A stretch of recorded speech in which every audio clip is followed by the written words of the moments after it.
Es un privilegio para mí poder seguir participando en la proclamación del Evangelio. Ya que naturalmente en la vida secular el hombre pues nace, se desarrolla, crece, se hace viejo y muere. Y de tantos años que vive a veces la persona, ¿cuánto tiempo le dedicó a Dios? Como lo dije hace un momentito atrás, en la vida secular allá afuera, los paganos, pues nunca. Ellos siempre dan gracias a la vida, al dinero, a lo que lograron obtener y así.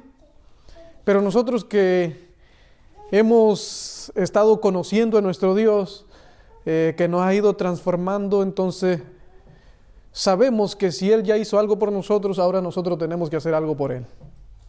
Y en lo que más podamos cooperar con Él, tratemos siempre de hacerlo.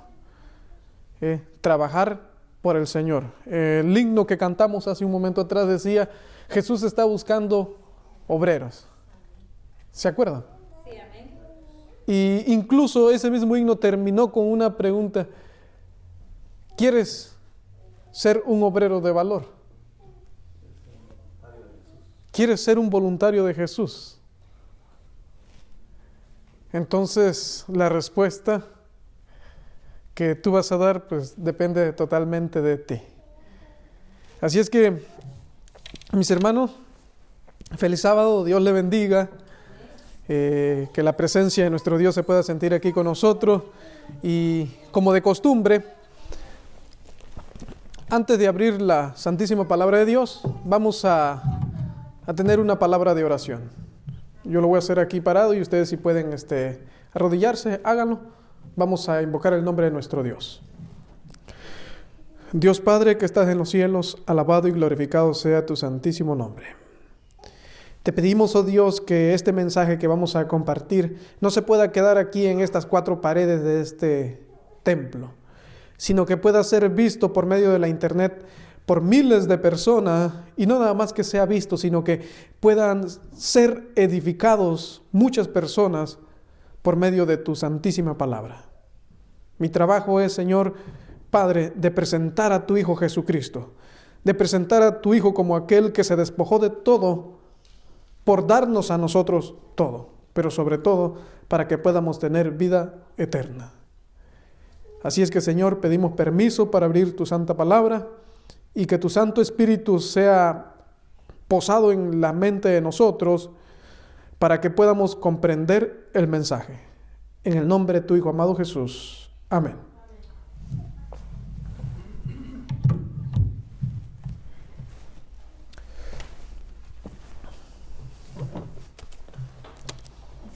¿Se acuerdan de la lectura bíblica? Mateo 13, 34 y verso 35. Y dice la palabra de Dios así: todo esto habló Jesús por parábolas a la gente, y sin parábolas no les hablaba. ¿Por qué? ¿O para qué? Para que se cumpliese lo dicho por el profeta cuando dijo: abriré en parábolas mi boca, declararé cosas escondidas desde la fundación del mundo. Y hoy vamos a analizar una parábola. Hoy vamos a analizar una parábola y vamos a ver qué era lo que Jesús, bueno, también es Dios, quería enseñar al pueblo de Israel y en contorno también a sus discípulos. ¿Cuál mensaje quería Jesús dar por medio de esa parábola? Pero surge una pregunta: ¿pero por qué en parábolas? Ya ven que los evangelios nos dan una lista larga de muchas parábolas que Jesús estuvo predicando, presentó. Bueno, acordémonos que mientras que el plan de Jesús era presentar la luz, presentar la verdad, el plan de Satanás era ¿qué? Era lo contrario. Era estorbar el ministerio de nuestro Señor Jesucristo. Y esto ya lo he dicho en otras predicaciones. tanto aquí mismo como en otras iglesias.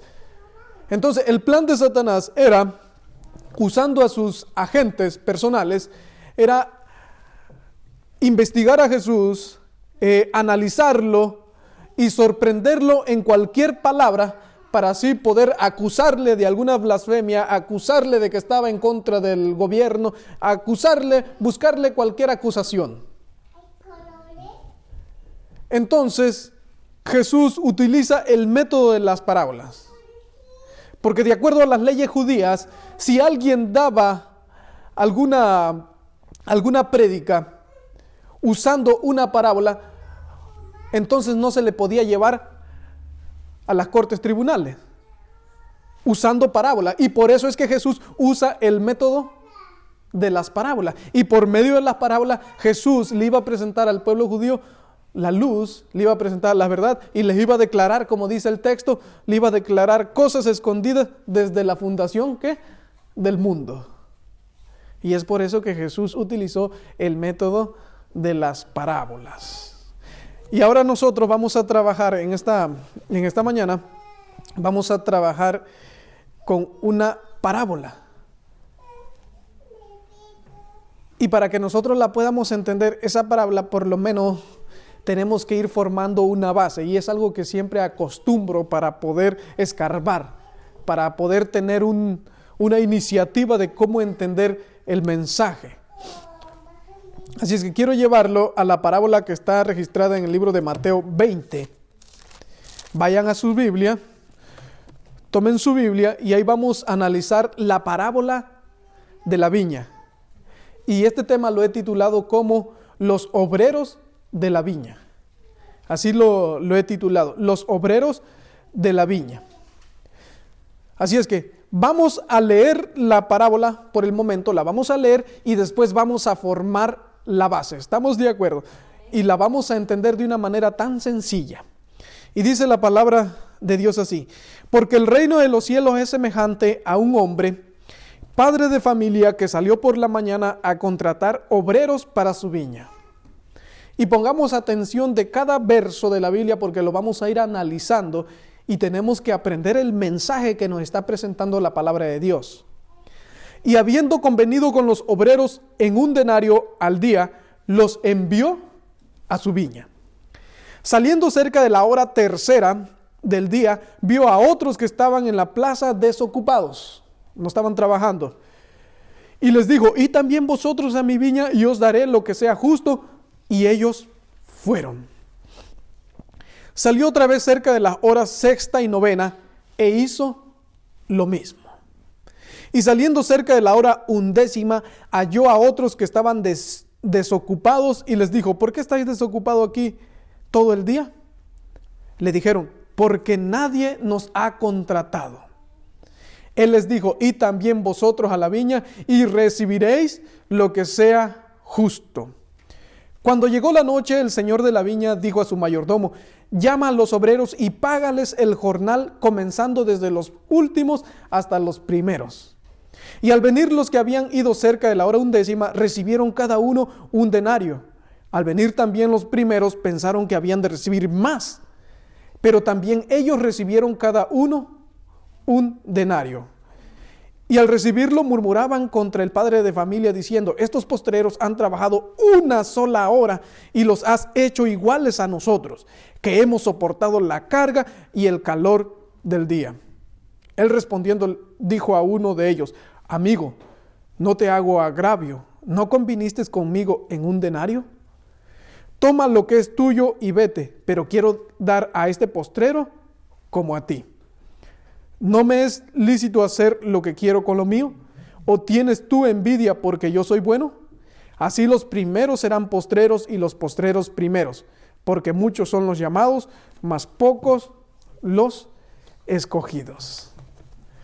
Es una de las parábolas que está un poquito más larguitas. Hay otras que tienen el tamaño de un versículo, pero esta casi tiene una hoja completa.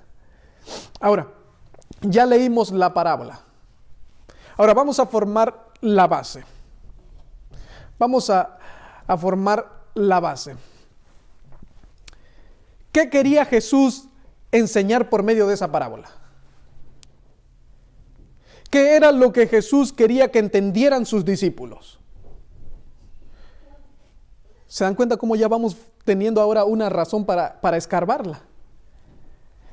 ¿Cuál era el mensaje central de Jesús por medio de esa parábola? ¿Qué era lo que Jesús quería realmente que entendieran los discípulos por medio de esta parábola? ¿Aplica esta parábola para nosotros? Si aplica esta parábola para nosotros, ¿cuál es la enseñanza que nosotros debemos de tomar de esa parábola? Aquí en esta parábola, mis hermanos, nosotros vemos que los que fueron contratados en la mañana convinieron trabajar por un denario. Eso es lo que nos presenta la palabra de Dios, por un denario al día. Pero los que fueron contratados últimos solo se les prometió lo que fuera ¿qué? Justo. De paso, déjeme decirle que los que fueron contratados últimos, ellos, y es algo que debiéramos nosotros de aprender, ellos estaban muy contentos, estaban muy gozosos de que se les diera la oportunidad de trabajar, aunque sea una hora. Y esa hora ellos la trabajaron con emoción, con gozo, con alegría y con regocijo. Ese era el pensamiento de aquellos que fueron contratados a la última hora. Dijeron, nosotros también vamos a ser partícipes de la cosecha de ese gran hombre millonario. Yo quería entrar a sus viñedos y cortar de esas uvas, cosechar de esas uvas, por lo menos una hora, pero voy a trabajar en esa gran finca. Y esas personas que fueron contratados por una hora estaban contentos. Y le echaron todas las ganas que pudieron porque ellos querían ser partícipes de esa gran cosecha. Eso es lo que por lo menos nos presenta la palabra de Dios. ¿Sí lo ven ustedes así? Pero ¿qué pasó con los demás? ¿Qué pasó con los primeros? Los primeros, su interés de los primeros solamente era el dinero. Ellos, los primeros, fueron contratados y ellos fueron a trabajar pensando en la paga que se le iba a dar al final del día. Y para que entendamos un poquito más la parábola, se lo voy a decir de una manera resumida. Esta parábola era especialmente para los discípulos. ¿Por qué? ¿Se acuerdan de Pedro? Que Pedro siempre era el más adelantado para hablar. Cuando Pedro se adelantaba y acertaba, hasta los demás discípulos, sí, Pedro, estamos contigo, te apoyamos, estamos contigo. Pero cuando Pedro no acertaba, entonces sus demás compañeros como que se abrían y Pedro que siempre es adelantado para decir las cosas. En una ocasión se adelantó y dijo algo tan acertado que Jesús mismo lo felicitó y le dijo, porque no te lo ha revelado ¿qué? Ni sangre ni carne, sino ¿quién? Sino mi Padre. Pero una ocasión también dijo algo tan descabellado que Jesús le tuvo que decir, apártate de mí, ¿qué? Satanás. ¿Por qué? Porque Pedro siempre quería ser el primero en hablar. Acuérdense que el carácter de Pedro estaba siendo moldeado. Y Pedro era testigo de las promesas que Jesús había hecho. Y una de las consecuencias por lo cual Jesús comienza a predicar la parábola de la viña, de los obreros de la viña, era en razón a sus discípulos. Porque sus discípulos estaban comenzando a albergar un pensamiento como de que sí, vamos a predicar, vamos a trabajar con el maestro porque hay algo grandioso que nos espera. Y estaban dejando a un lado, estaban haciendo la prédica no tanto por amor, sino ahora lo estaban haciendo por las promesas que Jesús le había hecho. Por eso una ocasión Pedro dijo, pero nosotros lo hemos dejado todo por seguirte a ti. Pero a pesar de que había dejado todo por seguir al maestro, los pensamientos de él y de los demás discípulos ahora se estaban concentrando en una ciudad de oro que Jesús había prometido. Ahora se estaban concentrando en la vida eterna. Ahora se estaban concentrando en un reino que no iba a tener fin. Y ahora, ¿dónde estaban los pensamientos de los discípulos? Se estaban concentrando en todas esas cosas que Jesús le había prometido. Y por eso, por medio de esta parábola, como que resalta la pregunta: ¿realmente ustedes por qué me están siguiendo? ¿Por las promesas que les he hecho? ¿Me están siguiendo por el denario que les he prometido? ¿Por eso ustedes me están siguiendo? La pregunta de esta mañana sería: ¿nosotros por qué estamos siguiendo a Jesús? ¿También por todas esas promesas que Él nos ha hecho? ¿O realmente porque le amamos y queremos que las demás personas sean salvadas también? Porque amamos a los demás. Dios quisiera que nuestro pensamiento fuera de tal manera, porque amamos a nuestro Dios, porque entendemos el sacrificio que hizo nuestro Señor Jesucristo y porque también amamos a nuestros demás hermanos que están allá afuera. Y que nuestro interés sea que ellos sean salvados y no que porque nos va a dar la vida eterna. Voy a guardar los mandamientos del Señor, voy a hacer lo que me dice, porque si no me voy a perder de todas esas cosas. Y lastimosamente, en muchos de nuestros hermanos, ese es el pensamiento que cruza por su mente. Si no, me voy a perder de esa gran ciudad de oro que Él está preparando. Si no, no voy a vivir la vida eterna. Pues por medio de esta parábola, nuestro Señor Jesucristo nos dice: no trabajes por el denario, no trabajes por lo que te he prometido. Yo quiero que trabajes por amor. Ahora, vamos a seguir avanzando. Y Jesús le estaba enseñando a sus discípulos: si ustedes trabajen por mí, trabajen porque me aman. Si ustedes van a trabajar para mí, trabajen porque realmente están conmigo, están en el mismo camino donde yo voy caminando. No trabajen por el denario. Eso era lo que Jesús le estaba dando a entender a sus discípulos por medio de esta parábola.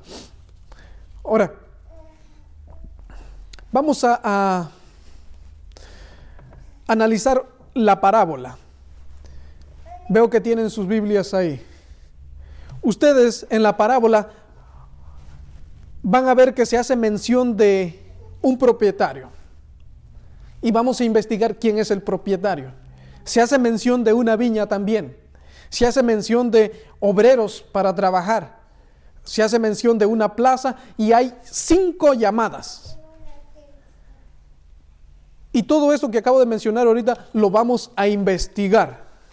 Cada punto para ver cuál es el significado. Y vamos a empezar con el propietario. ¿A quién representa el propietario? Es fácil contestar: a Dios. Pero ¿será que la palabra de Dios afirma eso? Bueno, estamos aquí y vamos a darle uso a la santa palabra de Dios y vamos a ver Salmo 24:1. Ustedes lo leen allá y yo les voy a dar lectura aquí. Salmo 24:1 dice: de Jehová es la tierra y su plenitud, el mundo y los que en él habitan. O sea, ¿qué cosa es de Dios? Pregunto. Todo. Ahora pregunto, ¿y será que nosotros le pertenecemos a Dios también? También. De Jehová es la tierra y su plenitud, el mundo y los que en él habitan. Tal vez algunos digan: mi Biblia dice diferente, es otra versión. De paso le digo que el juego de las versiones, eso es una táctica del diablo para obstruir y tergiversar la santísima palabra de Dios. Pero por donde quiera que le dé, el diablo pierde. Porque si su Biblia dice Padre, pues veamos qué es lo que dice Mateo 6:9. Vamos a la Biblia.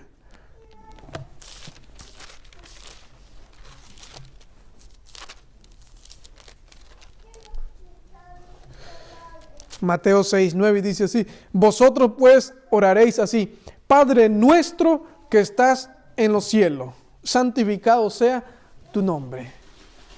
O sea que, si en vez de propietario, su Biblia registra a un padre de familia, ¿dónde está nuestro Padre?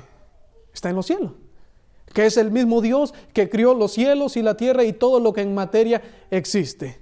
Así es que por donde quiera que le dé Satanás, pierde. ¿Estamos de acuerdo?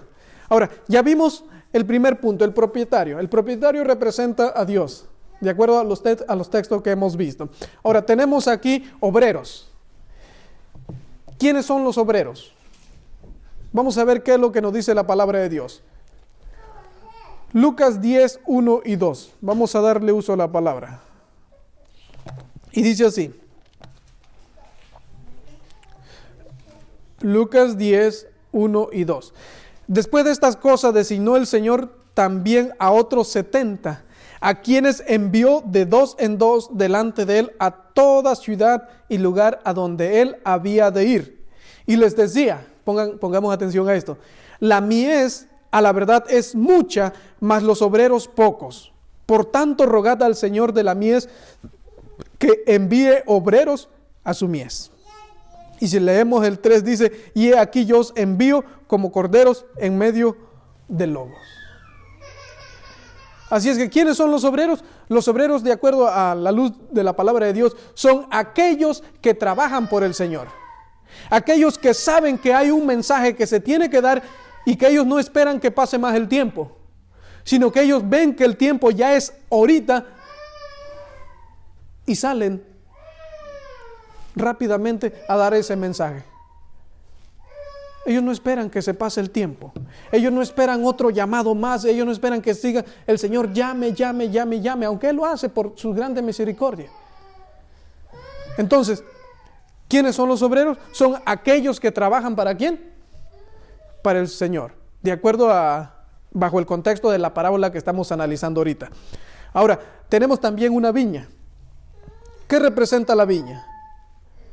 Podemos decir que tal vez la viña representa el mundo. Vamos a ver lo que dice la palabra de Dios.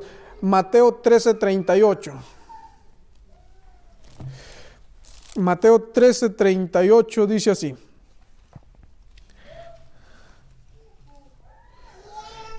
El campo es el mundo, la buena semilla son los hijos del reino y las cizañas son los hijos del malo.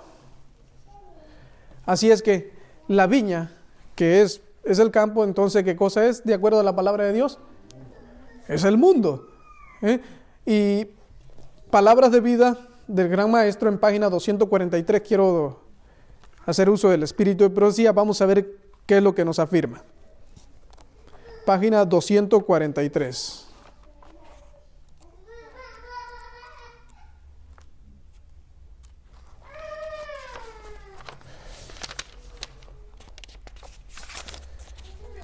El párrafo está pequeño, pero es muy interesante lo que dice el espíritu de profecía en aclaración de esto. Dice aquí, Dios reclama toda la tierra como su viña. Está pequeño la oración de aquí, pero es una oración muy acertada. Dios reclama a toda la tierra, ¿como qué? Como su viña. Ahora, vamos con el cuarto punto. La plaza. ¿Qué representa la plaza? Yo puedo decir ya bajo el contexto de todo lo que ya hemos estado observando, entonces la plaza puede representar a la iglesia donde se contratan a los obreros. Y es también ahí a donde se preparan a los obreros para que salgan ¿a qué? A predicar. Vamos a seguir usando el espíritu de profecía. En Testimonios para la Iglesia, tomo 5. Aquí lo tenemos. Pude haber traído una tableta con todas las citas ahí nada más y le doy un clic y me puede ir presentando. Pero al mismo tiempo quiero dar este testimonio y de insistir a nuestros hermanos a que consigan sus libros, consigan los libros del espíritu de profecía y que lo estudien. Y es por eso que hoy los he traído aquí. Aquí ustedes lo pueden ver. Tenemos ese, tenemos este otro, estos, acá tenemos otro, para darle uso. Ya que nuestro Señor Jesucristo en su gran misericordia nos mandó a su profeta, Elena de White, y ella hizo un muy buen trabajo, pues ¿por qué no darle uso? Es un regalo que nuestro Señor nos ha dado. ¿Y debemos de qué? De aprovecharlo. Porque algunas cosas que a veces la Biblia pareciera que no las pudiéramos entender así, por medio del Espíritu y profecía, es más fácil que comprenderlas. Y las cosas se nos van quedando ¿qué? Más claras a nuestro comprendimiento. Así es que vamos a seguir avanzando. Testimonio para la Iglesia, tomo 5, página 189. De acuerdo al cuarto punto, a lo que significa la plaza. Y dice así: Satanás está meciendo en sus brazos y adormeciendo a los profesos seguidores de Cristo. ¿Se dan cuenta de lo que está haciendo Satanás ahorita en este tiempo actual?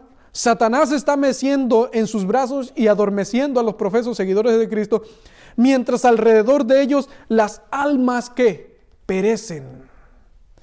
¿Y qué excusa ofrecerán al maestro por su negligencia?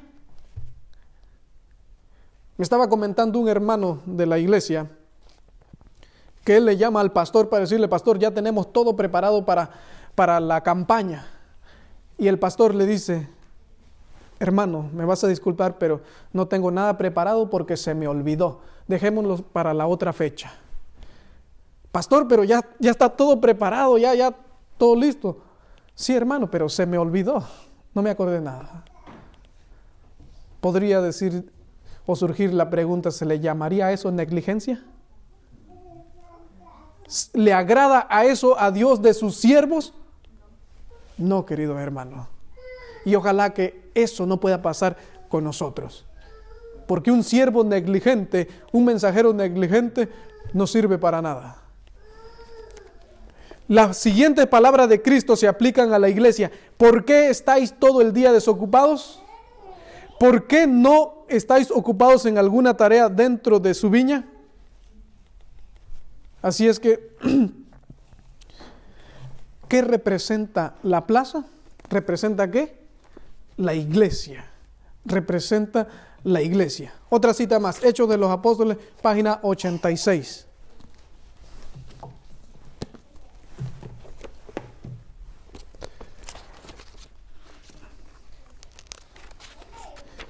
Y dice el Espíritu de Profecía, de acuerdo a lo que estamos analizando ahorita, el cuarto punto, que es la plaza, dice: Dios enviará a su viña a muchos que no han sido dedicados al ministerio por la imposición de las manos. ¿Se dan cuenta? Cientos, sí, miles que han oído el mensaje de salvación están todavía ociosos en la plaza, cuando podrían estar empleados en algún ramo de servicio activo. A los tales Cristo les dice: ¿por qué estáis aquí todo el día ociosos? Y añade: y también vosotros a mi viña. ¿Por qué muchos no responden al llamado? ¿Es porque se consideran excusados por el hecho de no predicar desde el púlpito? ¿Por qué muchos no van a predicar el mensaje?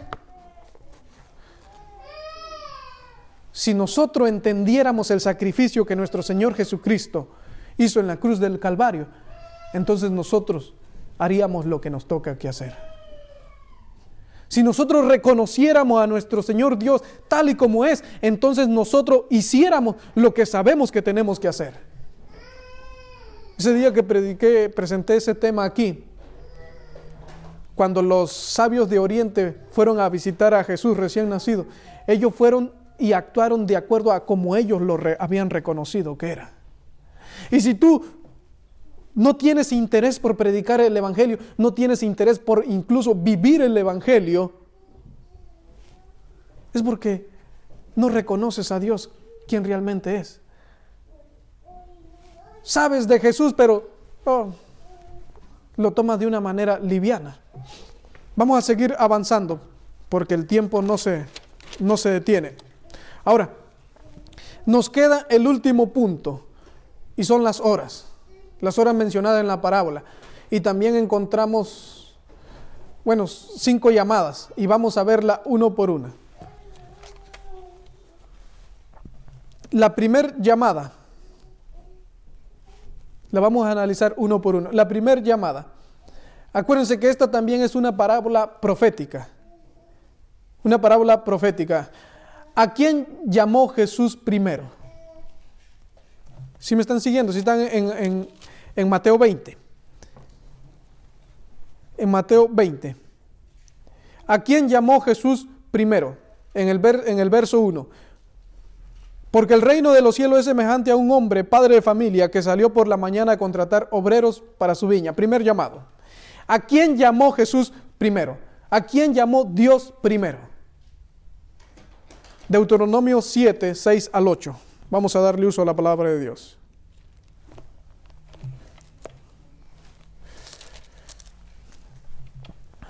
Deuteronomio 7, versos 6 al 8. Porque tú eres pueblo santo para Jehová tu Dios. Jehová tu Dios te ha escogido para hacerle un pueblo especial más que todos los pueblos que están sobre la tierra.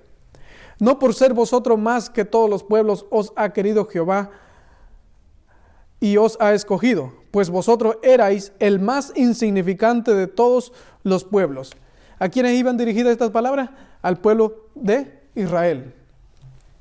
Al pueblo de Israel. Recién había salido de Egipto, de la esclavitud. Ahora, el primer llamado, ¿para quién fue, dijimos? Para el pueblo de Israel. En Oseas 11, 1 al 5, ahí lo podemos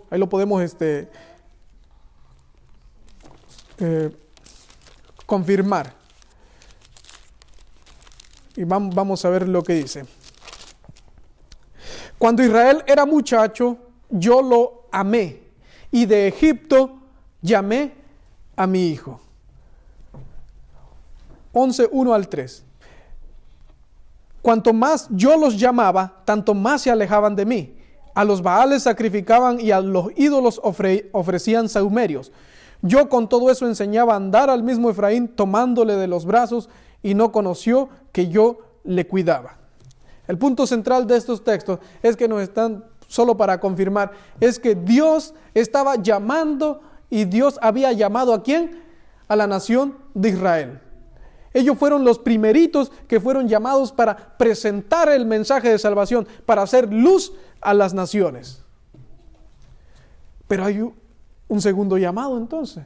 O sea, si hay un segundo llamado es porque te llamé a ti, trabajaste o no quisiste trabajar, entonces es necesario que yo vuelva a llamar a alguien más. Eso es lo que nos presenta la trayectoria de la Biblia, cuando nosotros vamos ¿qué? Analizando la Biblia. Ahora,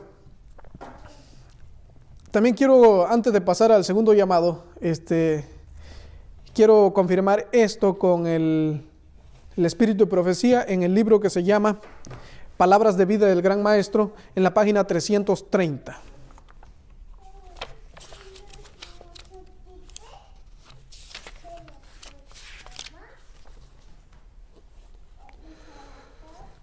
Y escuchen cómo dice el espíritu de profecía.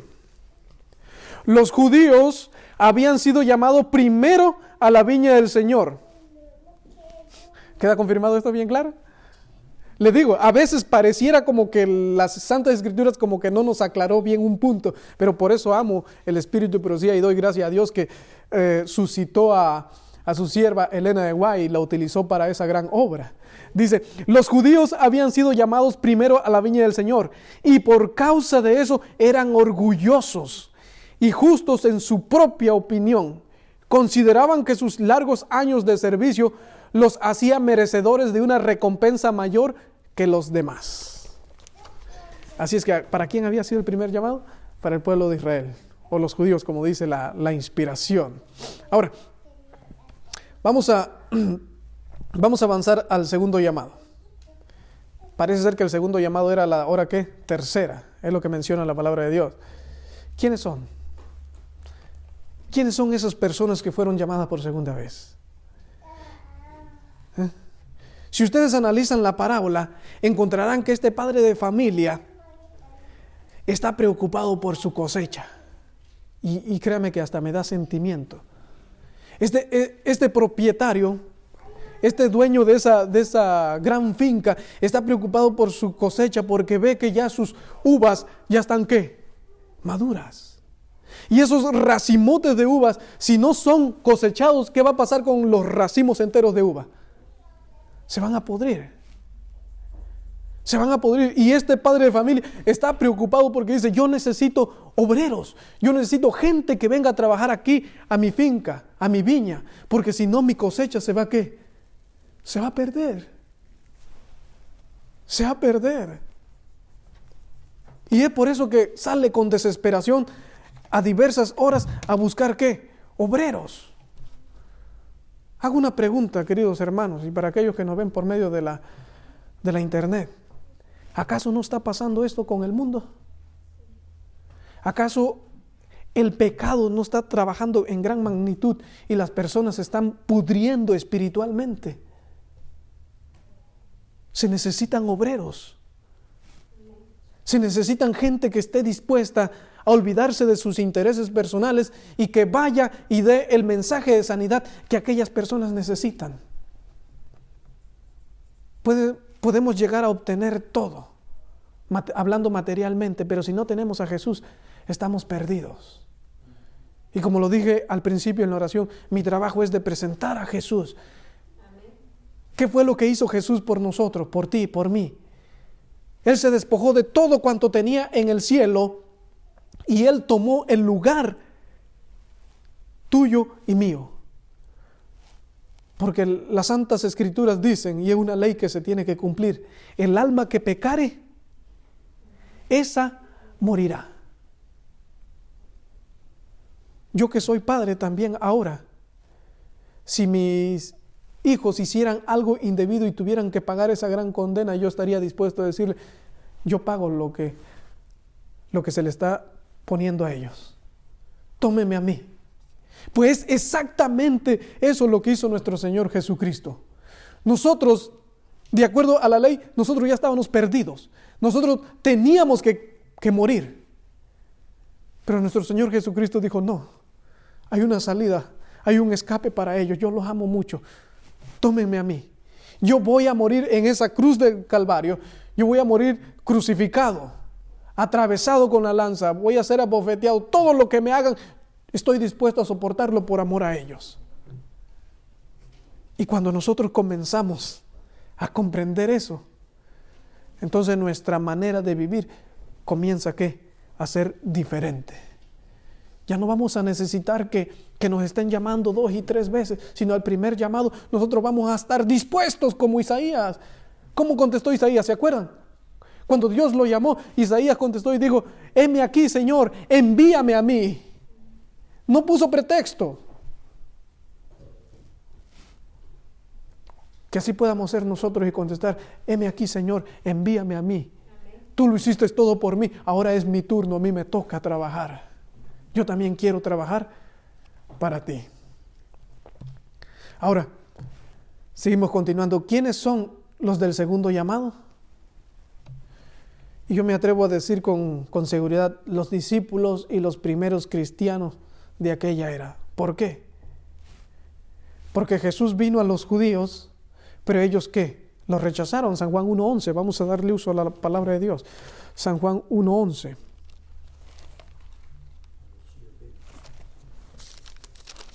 Y dice la palabra de Dios así. A los suyos vino y a los suyos no le recibieron. ¿Quiénes eran los suyos? El pueblo de Israel.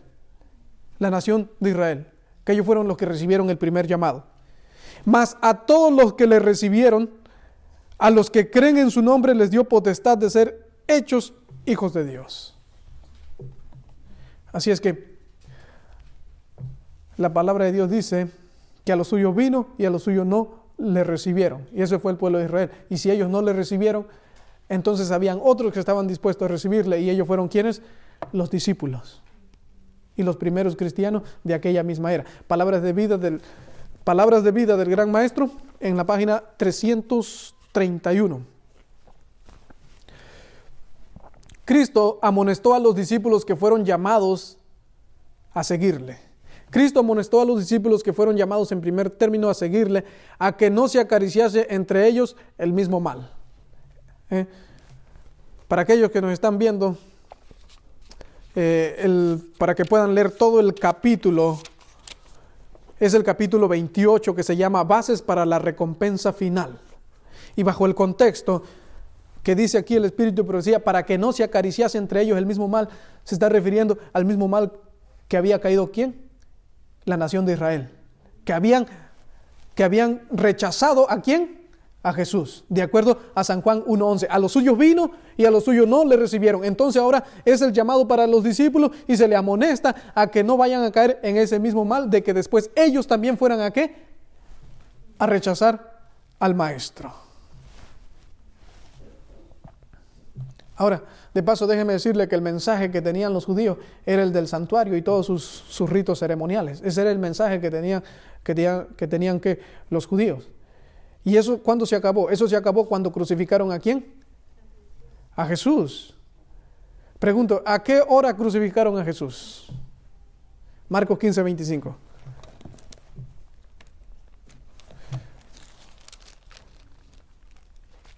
Marcos 15:25, y la palabra de Dios dice así. Era la hora tercera cuando le crucificaron. ¿Cómo dice su Biblia? Dice lo mismo. Dice, y era la hora tercera cuando le crucificaron. Justo en esa hora es el llamado para los discípulos. De acuerdo a Mateo, ¿qué? Mateo 20. Dice, y salió a la hora tercera a buscar más obreros. ¿Estamos de acuerdo ahí? Vamos avanzando. Ahora, y para los demás cristianos primero, Jesús confirma este llamado. ¿Y cuándo lo hace? Lo hace en el día del Pentecostés, cuando desciende el Espíritu Santo sobre ellos. Y voy a hacer una pregunta. Cuando el Espíritu Santo en el día del Pentecostés descendió sobre toda la nación de Israel, no. ¿Por qué? Porque ellos ya habían rechazado a Jesús. Ahora el llamado era para los discípulos y para los primeros cristianos que estaban trabajando junto con los discípulos. Y a ellos fue sobre quienes posó el Espíritu Santo. ¿Y a qué hora era? Hechos 2, 14 y 15. Vamos a ver qué nos dice la palabra de Dios.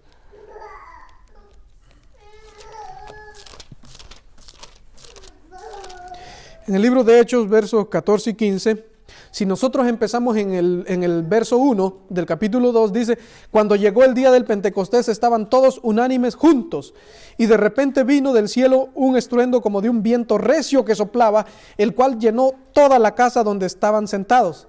Y se les aparecieron lenguas repartidas como de fuego, asentándose sobre cada uno de ellos. Y fueron todos llenos del Espíritu Santo y comenzaron a hablar en otras lenguas, según el Espíritu les daba que hablasen.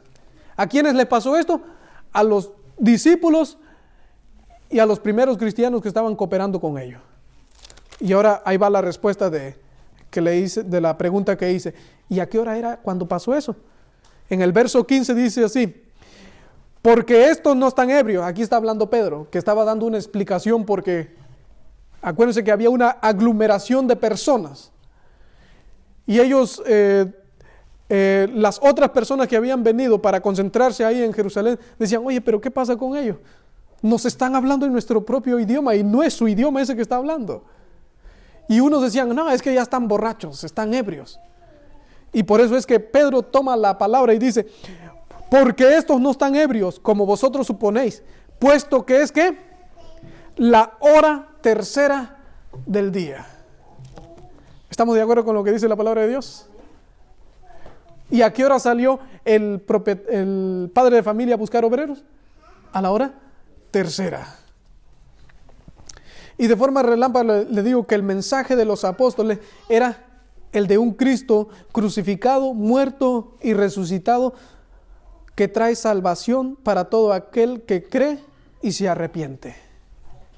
Ese era el mensaje que ahora los discípulos y los cristianos de aquella era tenían que dar. Ahora vamos a seguir avanzando. En el verso 5 de Mateo 20, volvamos a Mateo 20, no hay que perdernos de ahí porque ahí es donde estamos analizando este tema.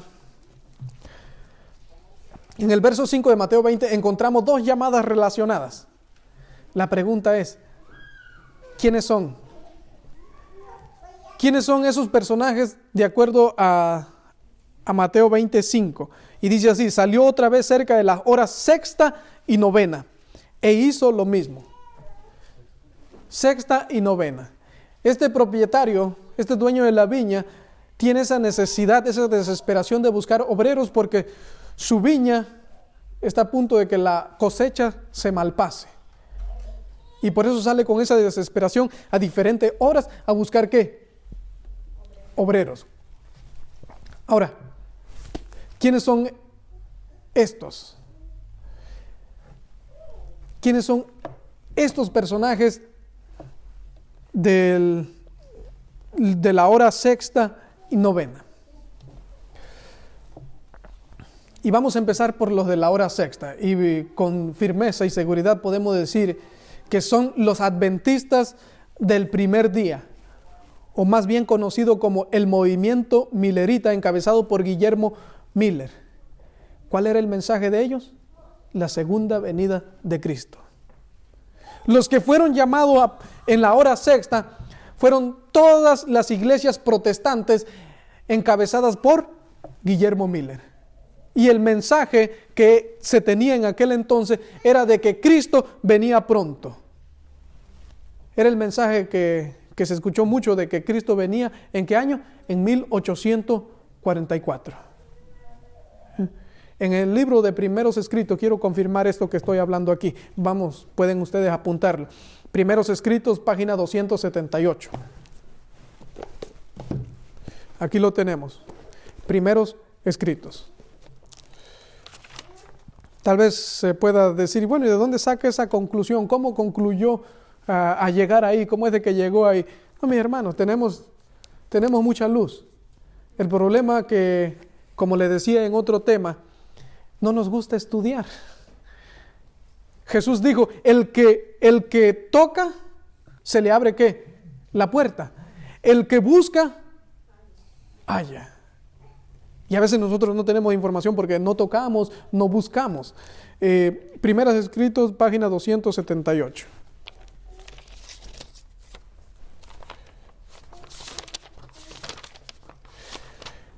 El capítulo es el capítulo 53 y se llama Guillermo Miller. Y dice así: Dios lo llamaba para que abandonara su granja, como había llamado a Eliseo para que dejara los bueyes y el campo de labranza, para que siguiera a Elías. Sigue diciendo, tembloroso empezó William Miller a declarar ante la gente los misterios del reino de Dios, conduciendo a sus oyentes por medio de las profecías del segundo advenimiento de Cristo. Se iba fortaleciendo con cada esfuerzo. Así como Juan el Bautista anunció su primer advenimiento de Jesús y preparó el camino para su venida, también William Miller, o conocido como para nosotros los de habla hispana, como Guillermo Miller, y los que se le unieron, proclamaron al mundo la inminencia del segundo advenimiento del Hijo de Dios. Y por más información nosotros encontramos que eran las iglesias protestantes o reformadas que se habían unido al mensaje que estaba siendo encabezado por Guillermo Miller. Ahora, ¿vino Jesús en el año 1844, pregunto? Bien, lo tenemos por sabido. No vino. ¿Qué fue lo que pasó? Se le conoce a eso como ¿qué? Como el gran chasco. Y pregunto, ¿había sido profetizado esto? Claro que sí. Apocalipsis 10:10, vamos a la Biblia. Me gusta darle uso a la palabra de Dios. Apocalipsis 10:10. Entonces tomé el librito de la mano del ángel y lo comí, escribió Juan el Revelador. Y era dulce en mi boca como la miel, pero cuando lo hube comido, amargó mi vientre. ¿Saben lo que significa esto, mi hermano? Esto significa que cuando esas personas del llamado de la hora sexto, el librito, la palabra de Dios, y lo comen, significa que lo estudiaron, aceptaron lo que ellos estaban leyendo, estaban viendo con sus propios ojos, y ellos aceptaron y comprendieron que Jesús iba a venir en tal fecha mencionada. Pero Jesús no vino, y por eso la profecía dice, y después dice, pero cuando lo hube comido, amargó mi vientre. ¿Qué significa eso? Que hubo llanto, hubo amargura, no hubo felicidad, ¿verdad? No hubo alegría, no hubo regocijo. ¿Por qué? El regocijo, la alegría, todo eso se hubiera experimentado si Cristo hubiera venido, pero como Cristo no vino, entonces hubo ¿qué? Amargura. Por eso dice, y después de que lo comí, amargó mi vientre. Eso es lo que por lo menos está presentando la palabra de Dios. Y todo eso pasó con aquellos que esperaban a Dios. Todo eso, todas esas personas del llamado de la hora sexta, fue lo que experimentaron. Ahora, aquí viene el llamado para la hora novena. ¿Quiénes son ellos? Son los adventistas del séptimo día que comienzan a guardar el sábado y a comprender mejor las profecías. ¿Y quién estaba ahí? Elena de White, la profeta del Señor. ¿Cómo podemos nosotros explicar eso? Bueno, ¿qué dice Apocalipsis ahora 10:11? Ya analizamos Apocalipsis 10:10. Ahora vamos a ver qué nos dice la palabra de Dios 10:11. Y él me dijo, es necesario que profetices otra vez sobre muchos pueblos, naciones, lenguas y reyes. Teológicamente, mis hermanos, si nosotros hacemos un estudio profundo,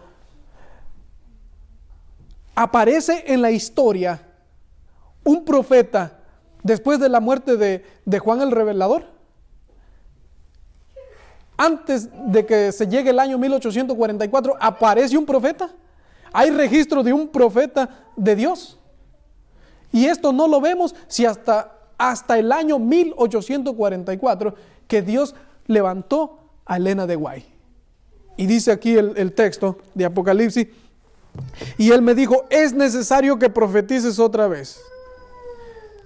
Primero viene el sufrimiento, el gran chasco, y después de que pase el gran chasco, de acuerdo a la luz de Apocalipsis 10:10, ahora viene el espíritu de profecía en Apocalipsis 10:11. Y él me dijo, es necesario que profetices otra vez sobre muchos pueblos, naciones, lenguas y reyes. Ahora pregunto, ¿el mensaje adventista que Dios dio a su sierva Elena de White solo se quedó con los de habla inglesa? ¿Verdad que no? No tengo un número exacto, pero sí puedo afirmar que sus escritos de ella es conocido por lo menos en 50 idiomas. O no sé si uno de ustedes me corrige, pero se ha conocido en más de 50 idiomas. Y ha llegado a muchos lugares los escritos de ella. Porque la palabra de Dios se tiene que cumplir. Y es necesario que profetices otra vez sobre muchos pueblos, naciones, lenguas y reyes. Ahora, vamos a seguir avanzando. Así como en la parábola, el llamado de la hora sexta y de la hora novena están relacionados, así estuvo relacionado el movimiento milerita con el movimiento adventista o el surgimiento de la iglesia adventista.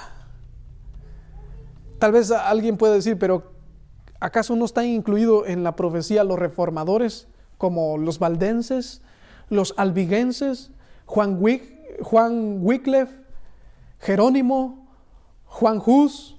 ¿Quiénes más? Tenemos a Lutero, Melantón, Calvino, Zwinglio. Tenemos nosotros por lo menos todo ese historial en el libro que se llama El conflicto de los siglos, y ahí nos habla de los reformadores. Pero nunca vamos a encontrar, mis hermanos, en la historia, nunca vamos a encontrar algo tan relacionado, dos eventos tan relacionados como el que tenemos con el movimiento milerita, como seguido por el movimiento adventista del séptimo día. Sí, ellos trajeron muy buenos mensajes de la justificación por la fe, trajeron mensajes de reforma, se comenzó a abrir una gran brecha en la iglesia católica por medio de esos mensajes que trajeron esos reformadores, pero nunca vamos a encontrar dos grandes movimientos tan relacionados como lo fue el que le acabo de decir. El movimiento milerita con el surgimiento de la iglesia adventista del séptimo día. Y ellos son los que Ellos son los representantes del llamado de la hora sexta y novena. Ahora, vamos a seguir avanzando. Parece ser que gracias a Dios vamos bien hasta aquí. Pero tenemos ahora los obreros de la hora undécima. ¿Quiénes son ellos? ¿Qué pasará en la hora undécima? Evento de los últimos días, página 154.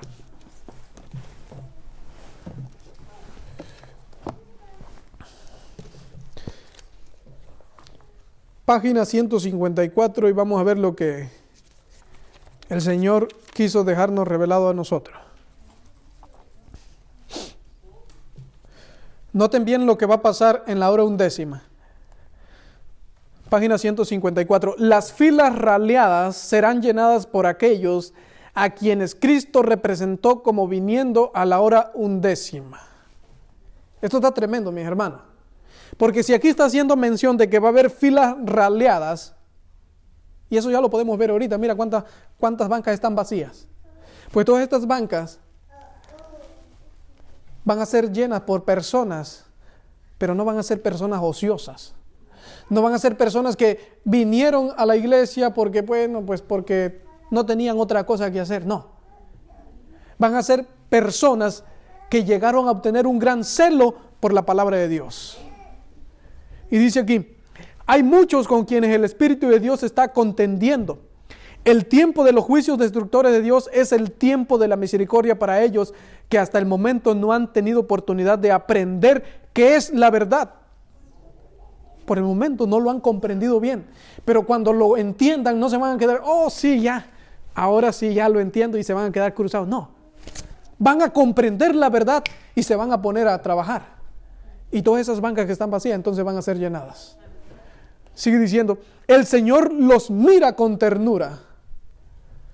Una ocasión predicaba en un tema y decía, el Señor te acepta no por lo que tú eres ahorita, sino por lo que tú vas a llegar a ser. Y sigue diciendo, su corazón misericordioso se conmueve, su mano todavía se extiende para salvar, mientras la puerta se cierra para aquellos que no quisieron entrar. Será admitido un gran número de los que en los últimos días oirán la verdad por primera vez. Estandarte tras estandarte quedaba arrastrado en el polvo, mientras que una compañía tras otra del ejército del Señor se unía al enemigo, y esto está tremendo. Y tribu tras tribu de las filas del enemigo se unía con el pueblo de Dios, observador de los mandamientos. Y esto me aterra, porque esto es profecía. Y esto nos está declarando lo que va a acontecer justo antes de que se termine la cosecha. En otras palabras, justo antes de que Cristo venga. Y es más, ya lo estamos viendo. Muchos hermanos de los que estaban aquí ya no están y se han ido ¿a dónde? Al mundo. Porque el que no está con Cristo, ¿con quién está? Con el diablo. No hay término neutral. No, yo ni allá ni acá. No, aquí no existe el término neutral. Eso solamente en los carros estándar, que lo pones en neutral. Pero en la vida espiritual no hay término neutral. O estamos con Jesús, o estamos con ¿quién? Con Satanás. Y aunque duele, pero es una profecía que se va a cumplir. Muchos de los que están con nosotros se van a ir al mundo. Aunque por el otro lado también me consuela que van a haber muchos que están ahorita mismo en las filas de Satanás, pero que van a escuchar la verdad y no se van a quedar allá, sino que ellos rápidamente van a tomar acción y van a venir a ocupar el lugar. Mande la cita. Esta cita es el libro de Evento de los Últimos Días, página 154 y 155. 154, 155 del libro Evento de los Últimos Días. Ahora, también tengo otra cita más que voy a compartir hablando de lo mismo. ¿Quiénes son los obreros de la hora undécima? Página 180 del mismo libro. Página 180. De paso le digo que en este mismo libro hay como unas 10 citas que nos hablan de esto, pero solamente he tomado como 2. Los otros textos los vamos a ver en otros libros. Página 180. Dice, en la hora undécima habrá miles que encontrarán y reconocerán la verdad. Eso ya va a ser justo antes de que venga nuestro Señor Jesucristo. Estas conversiones a la verdad se realizarán con una rapidez que sorprenderá a la iglesia y únicamente el nombre de Dios será glorificado. No van a unirse al pueblo de Dios para venir a contar chistes en el púlpito. No van a venir a unirse al pueblo de Dios solo para decirte, tú mereces vivir bien. Tú eres la cosa más hermosa que existe. No. Dice el Espíritu de Profecía, dice aquí, y únicamente el nombre de nuestro Dios será glorificado. ¿Y saben lo que significa eso también? Una de las maneras por el cual el nombre de nuestro Dios pueda ser glorificado es cuando nosotros vivimos de acuerdo a su divina y santa voluntad. Es entonces así como también el nombre de nuestro Dios es glorificado. Y sigue diciendo, habrá miles convertidos a la verdad en un día, los cuales en la 11ª hora verán y reconocerán la verdad y los movimientos del Espíritu de Dios. ¿Eso cuándo va a suceder? De acuerdo al Espíritu de Profecía, en la hora 11ª. Otra cita más que tengo aquí en el libro Mensajes Selecto, tomo 3. Mensajes Selecto, tomo 3, página 445. Este libraco enorme, me van a dar un momentito para encontrarlo.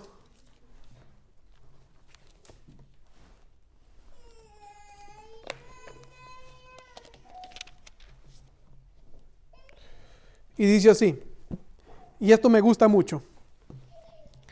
La Biblia será abierta de casa en casa. Qué hermoso, ¿verdad? La Biblia será abierta de casa en casa.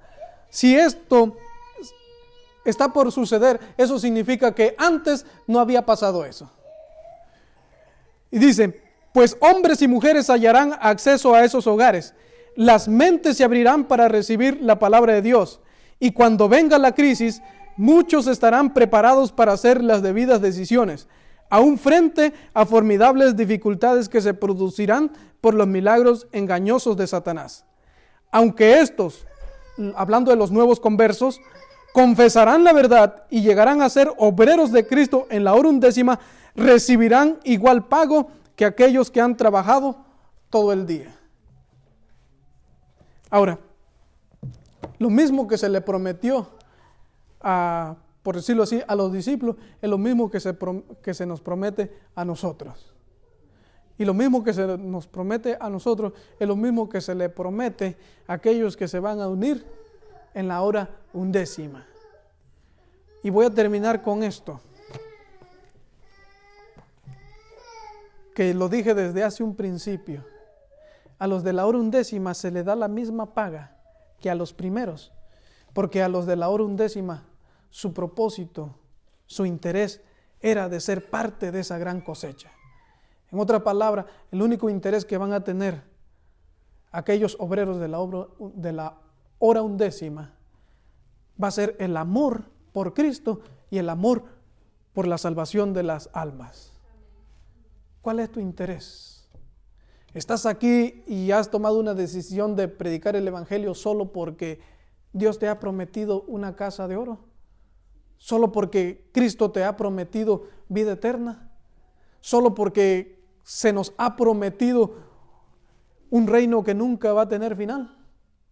¿Solo porque vas a vivir una vida sin dolores? Por eso es que estás aquí. Dios quiera y que no estemos aquí por eso, sino estemos aquí porque somos un grupo de personas que reconocemos bien quién es nuestro Dios. Estamos aquí porque reconocemos bien que hay una obra que debe hacerse y que se debe de hacer por amor. Estamos aquí porque también nos estamos preparando para salir prestos y dar el mensaje a aquellos que no conocen de Jesús. Estamos aquí porque estamos tomando maestría de cómo presentar a nuestro Señor Jesús ante el mundo. Si ese es tu interés, vas a ser igualado a aquellos que fueron contratados desde el principio. Que la gracia de nuestro Señor Jesucristo sea sobre cada uno de vosotros. Amén.